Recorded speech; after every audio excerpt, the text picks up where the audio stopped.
Hello viewers, আমি আপনাদের মাঝে প্রত্যেক দিনকার যে পাটের আপ ডাউন বাজারটা জানিয়ে দিয়ে আজকেও জানিয়ে দেবো। বর্তমান সোনালী আঁশ পাটের বাজার আবারও ভালো দিক প্রদর্শন করছে। কয়েকটি জেলার তথ্য জানিয়ে থাকে। আজকে প্রথমে জানাবো কুষ্টিয়া জেলা, তারপর জানাবো যে রংপুর জেলা, রাজশাহী জেলা, নাটোর এবং কি পাবনা এবং কি ফরিদপুর। বাংলাদেশের কয়েকটি জেলার তথ্য আমি জানিয়েছি এবং কি বাংলাদেশের যশোর জেলার তথ্যগুলো জানিয়ে দেব। বর্তমান বাংলাদেশের পাটের আবহাওয়া ভালো। বাংলাদেশের যে ঢাকা ঝুট মেল আছে সেখানকার কলকারখানার ভাই বলেছে, আর আপনাদের চিন্তার কোনো কারণ নয়, আমরা বিদেশে সরাসরি পাট রপ্তানি করব। আমাদের বাংলাদেশের সরকারও তাদেরকে সহযোগিতা দিয়েছে এবং কৃষিমন্ত্রী থেকে সহযোগিতা পেয়েছে এবং পাটের গাড়ি হরদম লোড হয়েছে। খালি কুষ্টিয়া জেলা না, পাবনা জেলা, যশোর জেলা, রংপুর জেলা, বরিশাল জেলা এবং কি ফরিদপুর জেলা এবং কি নাটোর জেলা, এই অঞ্চলের জেলা সব জেলায় পাটের লোড হচ্ছে। বাংলাদেশের বর্তমান সোনালী আঁশ পাটের বর্তমান ফরিদপুরের যে খুচরা বেচা কেনা হচ্ছে সেই সম্পর্কে কিছু কথা বলবো। বাংলাদেশের ফরিদপুরে খুচরা বেচা কেনা হচ্ছে আজকে পাটের যে 3200 থেকে শুরু করে মিনিমাম 4000-এর উপর ভালো মানের পাটটা বেচা কেনা হচ্ছে। পাটের উপর ডিপেন্ড করে বর্তমান পাটের দাম আবারও বাড়লো। বাংলাদেশের আজকে রাজশাহী পাটের বাজারে স্থায়িত পাট বেচা কেনা হচ্ছে 2600 থেকে শুরু করে মিনিমাম 3200-এর উপরেও বেচা কেনা হচ্ছে।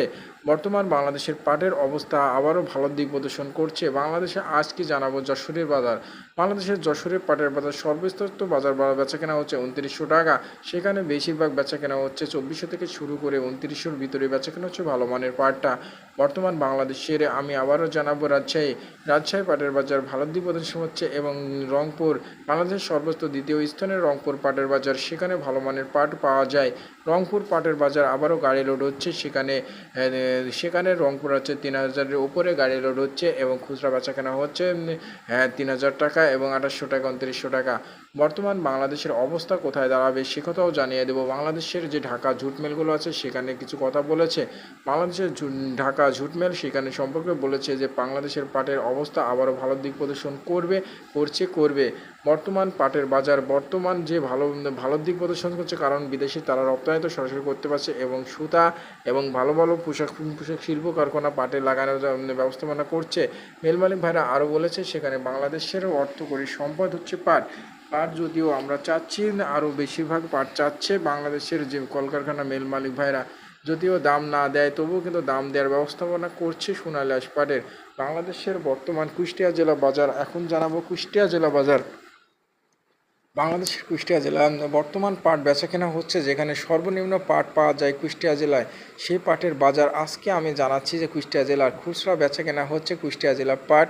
খুচরা বেচা কেনা হচ্ছে কুষ্টিয়া জেলা পাট 2300 টাকা এবং 2200 টাকা এবং 2250 টাকা।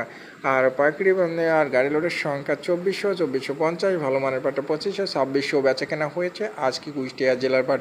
বর্তমান পাটের বাজার আবারও দেখা দিচ্ছে ভালো দিক প্রদর্শন করছে। কুষ্টিয়া জেলা, যশোর জেলা, রাজশাহী জেলা প্রতিমনে পাটের দাম বেড়েছে 200 থেকে 300 টাকা পর্যন্ত দাম বেড়েছে। আমরা জানতে পারছি যে 1700 থেকে শুরু করে এই পর্যন্ত বাজার আসছে। কুষ্টিয়া জেলার 2600 থেকে বাজার চলে এসেছে। বর্তমান বাজার দিনের উপরও যেতে পারে এটা আশা করেছে বাংলাদেশের প্রধানমন্ত্রী এবং কৃষিমন্ত্রী। বর্তমান কুষ্টিয়া জেলার যদিও বাজার অনেকটা